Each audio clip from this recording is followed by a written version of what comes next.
Well, let's bring into this discussion political analyst Asanda Ngoasheng, who joins us via Zoom. Asanda, good afternoon. Thank you for joining us here on the SABC. Good afternoon, and thank you for having me. Asanda, at this point, the question remains, will the ANC meet their deadline? What options are available as we speak? Well, I doubt that the ANC is going to meet their deadline, and it makes sense that they wouldn't, because I still have a lot of questions around the way this case has been handled, because the DA itself and many other political parties outside of the DA and the ANC practice cadre deployment all the time. We've seen the Democratic Alliance itself appoint people who used to be shadow ministers and who used to be members of parliament to roles in public administration. And so it's quite interesting that they are now turning around and saying that, appointments to public administrative roles should be illegal when they themselves have practiced the very thing that they seek to make illegal. Absolutely. I think my question then follows, what are the dangers and the limits of the DA's High Court win at this point, particularly as we enter into campaign season, ahead of elections as well? Well, it's actually more of a danger to the DA than it is a danger to the ANC, in the sense that if the ANC is forced into a corner and has to give those minutes, there's nothing stopping the ANC from seeking the same from the DA. Yeah. And there is nothing stopping the ANC going further and seeking, the meeting minutes of every other political party, because cadre deployment in and of itself is not corruption, right? It is about ensuring that the people that are appointed are people who are going to execute the mandate of the political party. The reason why we vote for political parties in South Africa is so that the political party of the choice of the people is the one that makes the policies and is the one that executes the policies. And therefore, in terms of how democracy is constituted, there is absolutely nothing illegal about cadre deployment. What is problematic about the ways in which cadre deployment has been implemented by the ANC is that it has led to corruption and it has aided and abetted corruption. So cadre deployment on its own is not the problem. The problem is the way in which it's been implemented in the ANC. And cadre deployment is not something that is unique to the ANC. It's something that is done by all political parties. Otherwise, political parties would just have these policies that sit there and look pretty, and they wouldn't be able to, ensure that the people who are in leadership and who are in quite key areas of the state ensure that the policies that they promised the people who voted for them will be implemented. Asanda, then on the back of that, given how dynamics have unfolded, will pressure groups and parties turning to the courts to deal with government failures? I wonder if this is an effective strategy to deal with fixing the failures of government, ending corruption, which are deeply embedded in systemic failures. How do you think that strategy is also going to address the core issues at hand? Well, South Africa does have separation of powers, which Yes. essentially means that you've got the judiciary and you've got the legislature and you've got the cabinet, which are all separate, elements of the state. And so the DA and every other political party does have a right to go to court when they feel that things are not being dealt with at the executive level and at the legislative level.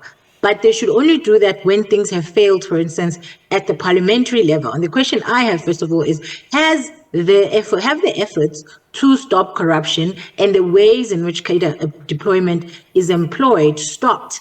Have they failed essentially at the legislative level such that we needed to take it to the judiciary? And that's the question that the DA would have to convince me of. And then secondly, the second question is that we can't be making laws or pushing for cases based on the ANC being the incumbent. South Africa's democracy is not based on the ANC. South Africa's democracy is based on the principle of democracy, which will be in place, whether it's the ANC, the DA, or any other political party that's in place. And so I worry when we want to implement laws like make it illegal for politicians to be public administrators based on how the ANC has implemented its cadre deployment. we need to be making laws that ensure that regardless of who is in power, whether it's the ANC or any other political party, that these laws will protect the people of South Africa against corruption. And so I think they could have built a better case to prevent corruption rather than this cadre deployment, particularly because they themselves are being hypocrite because they implement these very policies. The DA appoints its own senior politicians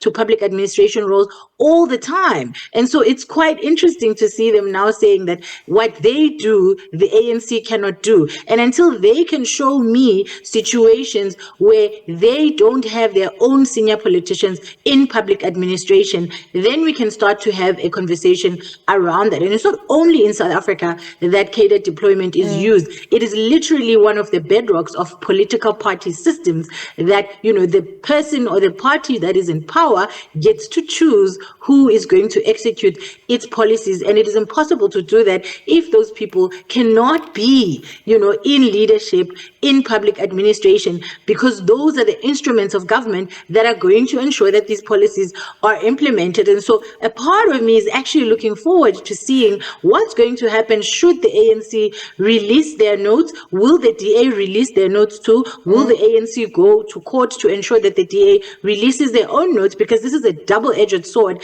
And I think it's more dangerous for the DA than it is for the ANC, because we know the ANC implements cadre deployment. They have never lied about that. And they have been very clear about how they do that. And so it's actually quite a fool's errand, to my opinion, what the DA is doing right now. And they're wasting everybody's time instead of using their opposition power to actually try better means to fight against corruption, which is a serious problem that needs all of South Africa to come up with solutions for. Asanda, then in conclusion, how can cadre deployment or the practice thereof be reconciled with democratic traditions, perhaps as we head into elections?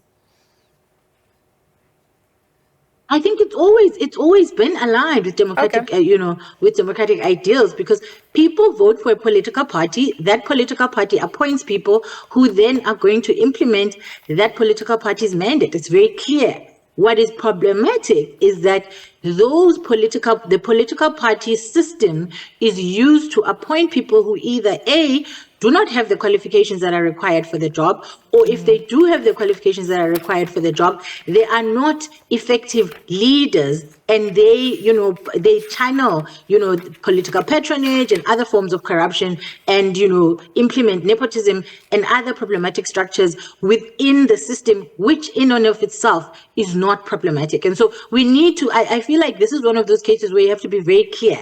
There is nothing wrong with cadre deployment, but what is wrong is the way in which the ANC uses cadre deployment, and the ways in which cadre deployment has then been used as a way to facilitate wide-scale corruption and to, feed the patronage lines of the African National Congress and other political parties for that matter, because as I've said, it's not only the ANC that implements cadre deployment. Asanda Ngoasheng, thank you for your time with us here on the SABC and for weighing in on those sentiments.